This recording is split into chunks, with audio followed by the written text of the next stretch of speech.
பகவான் ஆரம்ப காலங்களில் அதிகமாக நடந்துக்கிட்டே தான் இருப்பாங்க. தோள் மேலே மூட்டையை சுமந்தபடி பழனி மலையை சுற்றியும் இடுமன் மலை பகுதிகளிலையும் கனகம்பட்டியிலையும் கோம்பைக்காடு தென்னந்தோப்பு பகுதிகளிலையும் ஐயா நடமாடிக்கிட்டே தான் இருப்பாங்க. ஐயாவை பார்க்க வரும் பக்தர்கள் பழனிமலை அடிவாரங்களில் காத்திருப்பாங்க. கனகம்பட்டியில் நிறையா பேர் காத்திருப்பாங்க.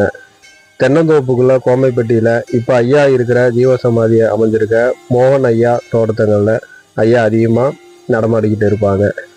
ஐயா பல சித்து விளையாட்டுகளை தன்னோட பக்தர்களுக்கு நிகழ்த்தி இருக்காரு.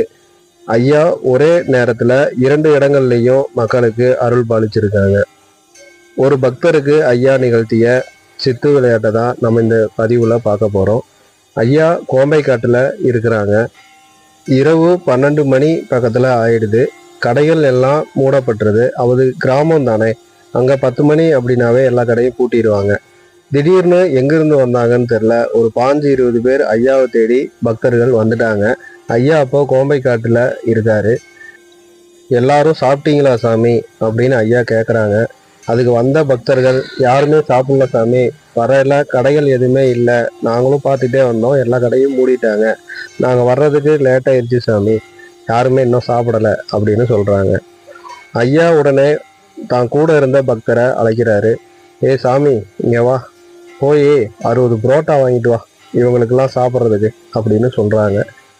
அந்த பக்தர், சாமி இந்நேரம் எல்லா கடையும் இல்லைன்னு சொல்கிறாங்களே அப்படின்னு திரும்ப சொல்கிறாரு.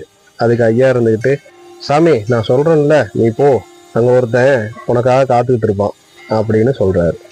பக்தர் அடுத்து, ஐயா என்கிட்ட சுத்தமாக காசு இல்லை 60 புரோட்டா வாங்குறதுக்கு அப்படின்னு சொல்கிறாங்க. அதற்கு ஐயா உடனே, சாமி நீ போ சாமி, அதுக்கும் ஒருத்தன் வருவான், நீ ஏன் கவலைப்படுற, நான் தான் சொல்கிறேன்ல, நீ போ முதல்ல, இவங்கெல்லாம் பசியோடு இருக்காங்க அப்படின்னு சொல்கிறாங்க.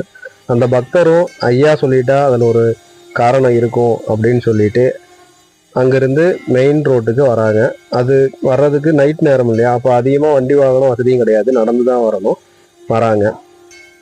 எல்லா கடைகளும் மூடி இருக்கு. அதில் ஒரு கடை மட்டும் அப்போதான் நீக்குறாங்க. நீக்கி அவசரமாக வேலைகள் நடந்துட்டு இருக்கு. புரோட்டா போட்டுக்கிட்டு இருக்கிறாங்க. இவருக்கு ஒரே ஆச்சரியம், எல்லா கடையும் மூடி இருக்கு, 12 மணிக்கு மேலே ஆயிடுச்சு, இப்போ போட்டுக்கிட்டு இருக்காங்க அப்படின்னு சொல்லிட்டு அந்த கடைக்கு போறாரு. அங்கே போய் அவர் உள்ளே போகிறப்பயே கடைக்காரவங்க, வாங்க வாங்க சாமி அனுப்பிச்சு விட்டாரா, இந்த ரெடி ஆயிரும், கொஞ்ச நேரம் இருங்க வாங்கிட்டு போயிடலாம் அப்படின்னு சொல்கிறாங்க. இவருக்கு ஒரே ஆச்சரியம்.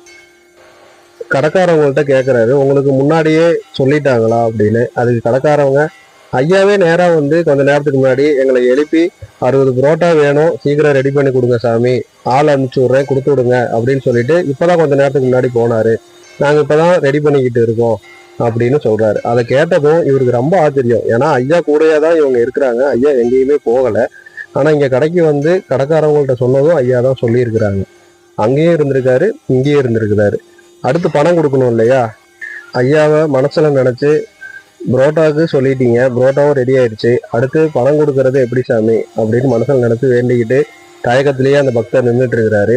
அப்போ அந்த 60 புரோட்டாவுக்கு காசை பிடிங்க அப்படின்னு ஒருத்தர் வந்து கொடுக்குறாரு. இவர் வேகமாக திரும்பி கல்லாவை பார்க்குறாரு. அங்கே பச்சை துண்டும் பச்சை வேட்டியும் கட்டிக்கிட்டு ஒரு இளைஞர் இவரை பார்த்து சிரிச்சுக்கிட்டே அந்த 60 புரோட்டாவுக்கும் உண்டான பணத்தை கடைக்காரவங்கள்ட்ட கொடுக்குறாங்க.